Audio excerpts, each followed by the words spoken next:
Hi, this is Mrs. Riley's Maths videos. I'm working through the solutions to the differentiation test that we did the other day in Form 6, and this was questions from past exam papers.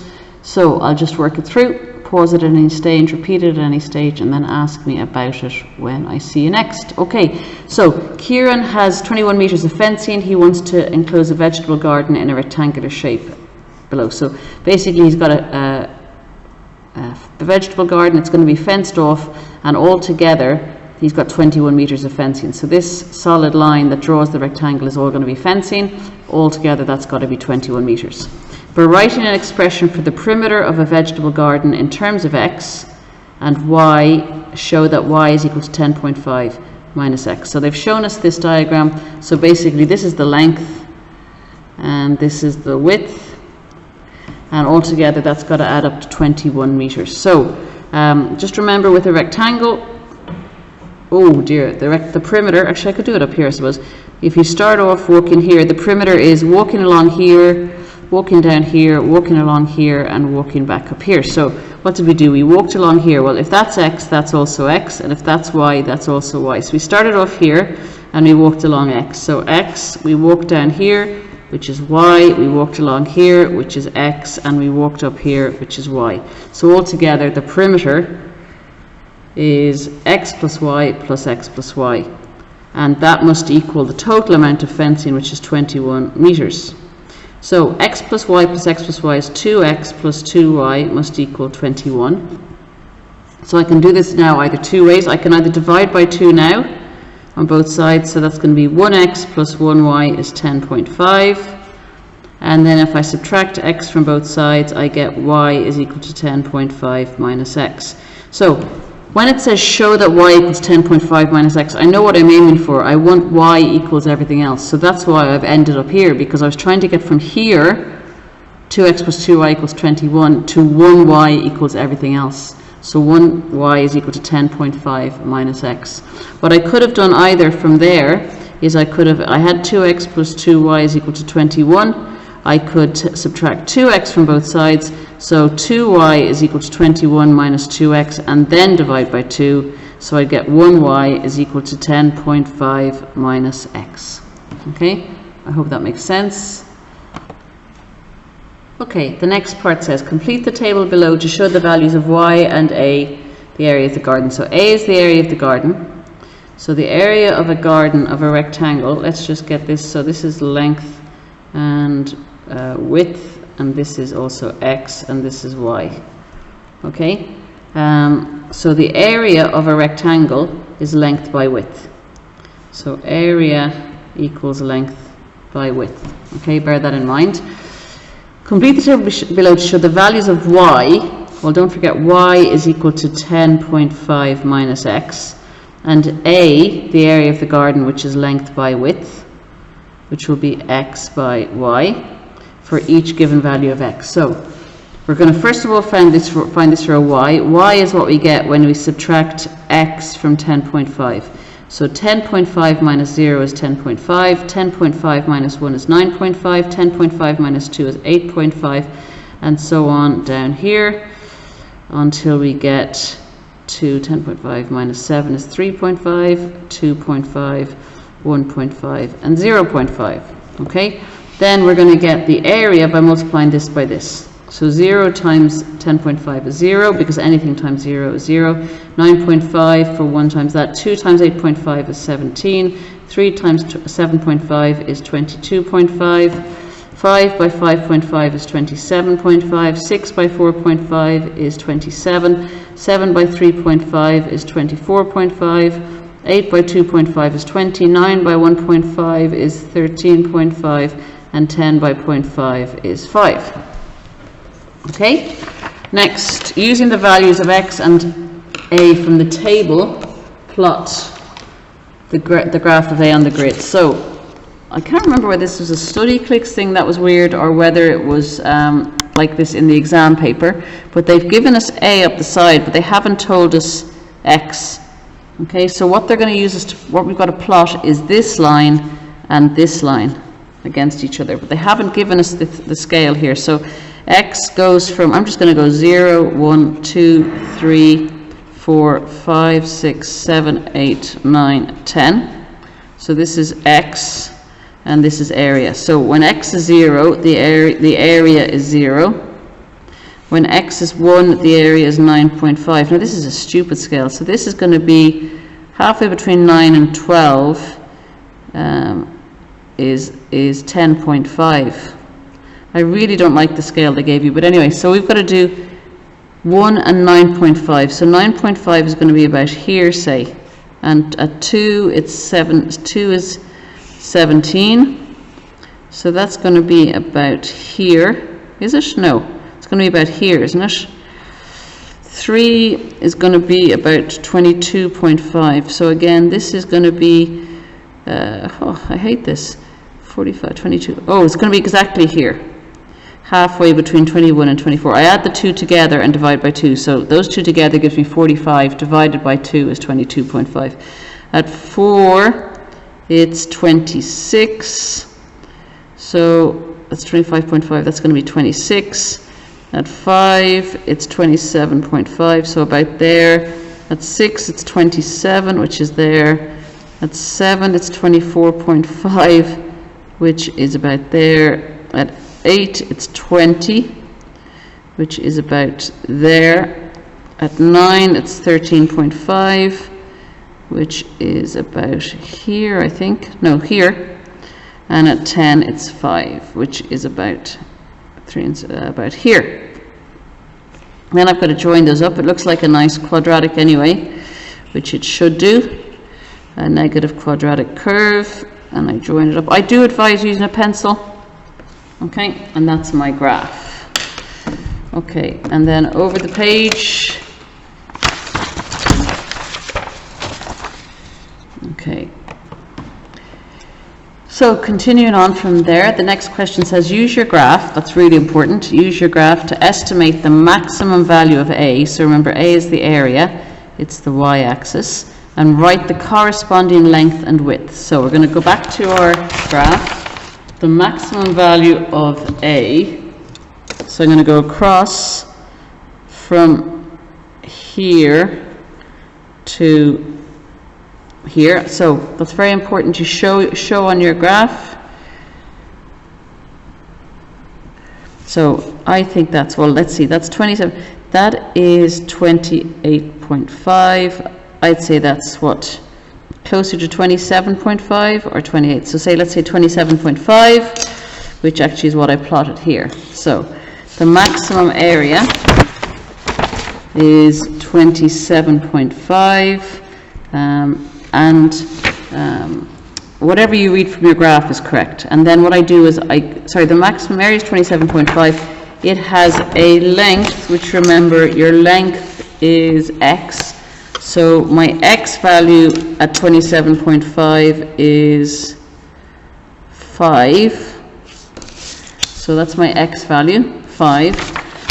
So that's my x and that's my y. That would be 5. And my width then is 10.5 minus 5, which is 5.5.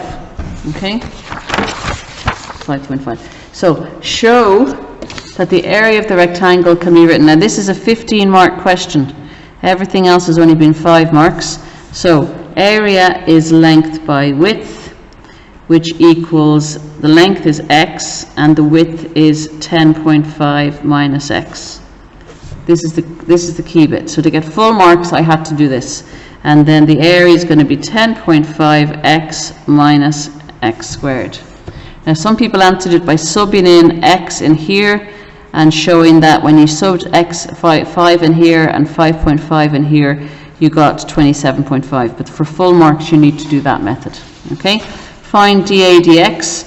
Well, a equals 10.5x minus x squared. So dA dx is equal to 10.5 minus 2x. It's really important to put in your a and your dA dx. It's not enough just to write 10.5x minus x squared for it, and then say dA dx is 10.5 minus 2x without labeling. That's not acceptable. You will lose marks for doing that because it's not clear which is your dA dx. Hence find the value of x, which will give the maximum area. So when you see maximum area, remember we've said this again and again, maximum equals dy dx equals 0. In this case, it's going to be dA dx equals 0. What was dA dx? dA dx was dA dx equals 10.5 minus 2x, that equals 0. Add 2x to both sides, we've got 10.5 equals 2x, divide by 2 to get x. X is equal to 5.25. So when x is equal to 5.25, you get a max area. And that's what we found up here. Well, actually we found that it was when x equals 5. That's fine. The important thing is this word hence. When you see hence, it means look at the part before. We found dA dx in the part before. Therefore, the maximum area is linking here to dA dx equals 0. We have to use dA dx to find the maximum area. We can't just go back to our graph. Find this maximum area. Well, x is equal to 5.25 and the area is equal to 10.5x minus x squared. So when x is equal to 5.25, the area is equal to 10.5 by 5.25 minus 5.25 squared. Okay, so going on from that, 10.5 by that, by 5.25, 10.5 by 5.25 equals 55.125 minus 5.25 squared equals 27.5625. Sorry, 5.25 squared equals, oh, hang on, 5625. So hopefully that's correct. I'll just double check it. 10.5 by 5.25 equals minus 27.5625 equals, yeah, okay. So that's that, and that's 5 marks. So all those parts were 5 marks each, apart from this one, which was 15 marks. Okay. Now, the function is this function x cubed plus x squared minus 2x plus 7 is defined for x as an element of R. So in other words, you've got a function.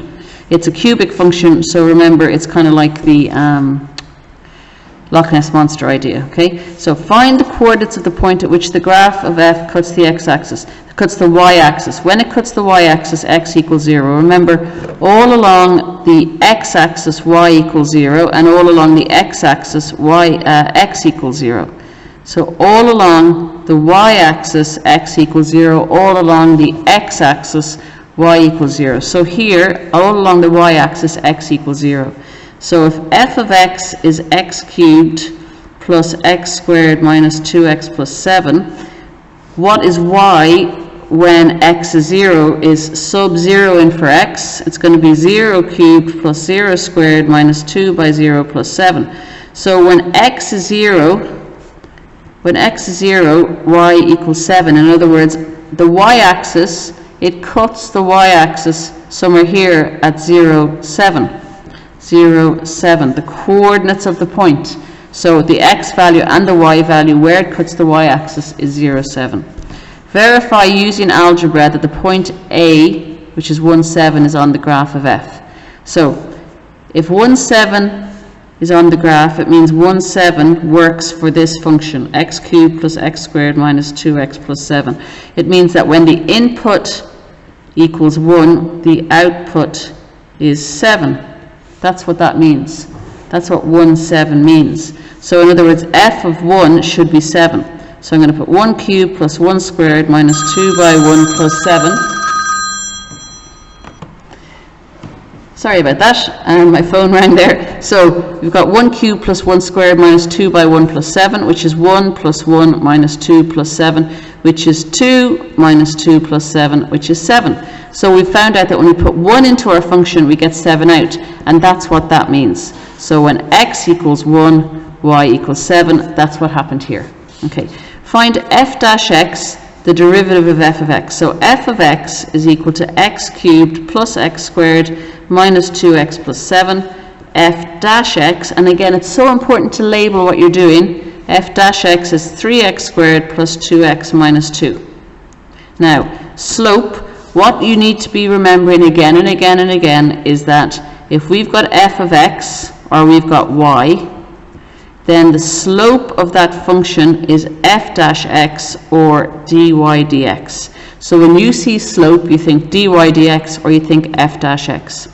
So what we found here is the slope. But what's the slope when x equals 1? Means what is f dash x when x equals 1? In other words, what's f dash 1? F dash 1 is 3 by 1 squared plus 2 by 1 minus 2. So 3 by 1 plus 2 minus 2. So 3 plus 2 minus 2, which is 3. So the slope is equal to 3 at x equals 1. Okay? Find the equation of the tangent to the graph of f at the point A17. So at A17, we're going to do y minus y1 is equal to m by x minus x1. Why are we going to do that? That's the equation of a line. Why are we doing the equation of a line? Because a tangent is a line. Remember, a tangent is a line that cuts a curve at a particular point. This is a tangent. Okay? So a tangent is a line. A line has a point x1, y1, which is 1, 7, and a slope, which is m, which we've just found to be 3. And again, hence means look back at what you did before. So our slope is 3, and our point is x1, y1 is 1, 7. So y minus 7 is equal to 3 by x minus 1. So y minus 7 is equal to 3x minus 3. So y is equal to, let's add 7 to both sides, y is equal to 3x plus 4. So y is equal to 3x plus 4, you could say, or you could say subtract y from both sides. 0 is equal to 3x minus y plus 4. Either of those are okay. Okay, look back over it if you need to, otherwise I'll talk to you soon and you can ask me any questions. Thanks, bye-bye.